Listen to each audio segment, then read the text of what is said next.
வருத்தம் அளிக்கக்கூடிய நிகழ்வு புதுச்சேரியில் நடந்தது. இன்று கூட நான் மிக வருத்தத்தோடு இருக்கிறேன். அந்த வழக்கை விரைவுபடுத்துவதற்காக சட்ட ஆலோசனை பெறப்பட்டு இருக்கிறது. அதற்கு முன்னால இந்த சிறப்பு புலனாய்வு அமைப்பை அமைத்திருக்கிறோம். எஸ்ஐடி இன்வெஸ்டிகேஷன் டீம் அமைச்சிருக்கிறோம். அவங்க இன்னும் கொஞ்சம் விரிவான விசாரணை தேவை என்று சொல்லி இருக்கிறார்கள். 2 பேரை பிடிபட்டு இருக்கிறார்கள். அவர்களுக்கு பல பேர் உதவி இருக்கிறார்களா என்ற கோணத்திலும் அவர்கள் சந்தேகிக்கிறார்கள். அதனால அவங்க கொஞ்சம் கால அவகாசம் கேட்டிருக்காங்க. அவங்க முதல் நாளில் இருந்தே கலைவாணன் அவர்கள் தலைமையில இந்த இன்வெஸ்டிகேஷன் ஆரம்பிச்சிட்டாங்க.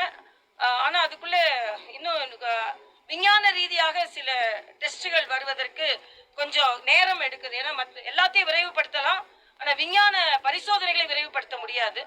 அதனால பொதுமக்களுக்கு நம்பிக்கை ஏற்படக்கூடிய அளவிற்கு தான் விரைவாக நீதி வழங்கப்படும். விரைவு நீதிமன்றத்தை ஏற்படுத்துவதற்கான அத்தனை முயற்சிகளும் நாங்கள் மேற்கொண்டு வருகிறோம்.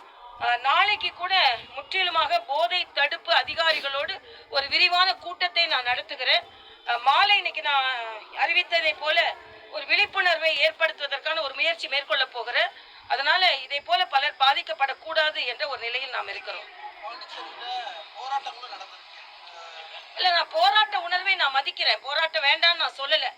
நானே சொன்னேன், நானே அந்த சூழ்நிலையில இருந்தா போராடித்தான் ஆயிருப்பேன்னு.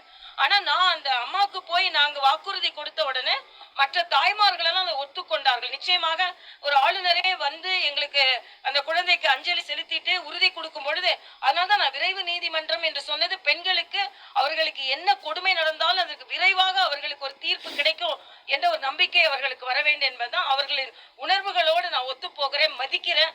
அதனால போராட்டம் என்பதை நான் தடுக்க முடியாது. ஆனா அரசாங்கம் நேர்மையாக நேர்வழியில் இந்த சோதனைகளை மட்டும் இல்ல, இன்வெஸ்டிகேஷன்ஸை முடிச்சுட்டு அவர்களுக்கு உச்சபட்ச தண்டனை வாங்கி கொடுக்க குறிக்கோளாக இருக்கிறது அரசாங்கம். அதனால அரசாங்கத்தை எதிர்த்து போராடுவது என்பது தேவையில்லைன்னு நான் நினைக்கிறேன். அது நாங்க அந்த வழியில் வேகமாக போய்கொண்டு இருக்கிறோம். ஆனா அரசியல் கட்சிகளோ அமைப்புகளோ போராடுவது இந்த ஜனநாயகத்தில் ஒரு உரிமை. அவங்க போராடிய பத்தி நான் தப்புன்னு சொல்ல மாட்டேன்.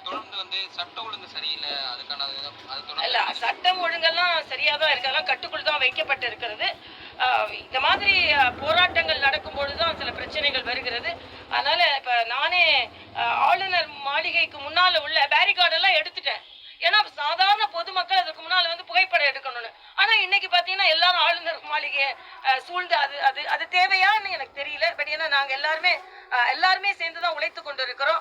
இது ஆளும் கட்சியோடையோ இல்லைன்னா ஆளுநரோட உரிமை மட்டும் இல்ல, கடமை மட்டும் இல்ல, இதுல அனைவருமே கலெக்டிவ் ரெஸ்பான்சிபிலிட்டி இருக்கு. அதை நான் எதிர்கட்சி தலைவர்கள்ட்ட நான் கேட்டுக்கொள்கிறேன். நம்ம எல்லாருமே இணைந்துதான் பெண்களுக்கான ஒரு முன்னேற்றத்தை கொண்டு வர வேண்டும் என்பது எனது கருத்து. உச்சபட்ச தண்டனை கொடுக்கணும் எல்லாரும் கோரிக்கை வச்சிருக்காங்க. ஆமா, என்கிட்ட சொன்னாங்க, பெண்கள் வந்து சொன்னாங்க, அவனை என்கிட்ட கொடுங்க, சுட்டு தள்ளுறோம்னாங்க. அந்த அம்மாவே சொன்னாங்க, அவன் முன்னால வைக்கிட்டோம், சுட்டு தள்ளிடுறேன்னாங்க, தூக்குல போடுங்க எங்க முன்னாலன்னாங்க. அவங்க உணர்வுகளை நான் மதிக்கிறேன். நிச்சயமா எனக்கும் அதே உணர்வு தான் இருக்கு. நின்னா சுட்டு தள்ளணும் தான் இருக்கு, எல்லாருனாலும் தூக்குல தொங்க வைக்கணும் தான் இருக்கு. ஆனா நம்ம நாட்டுல சட்டம் என்று ஒன்று இருக்கிறது.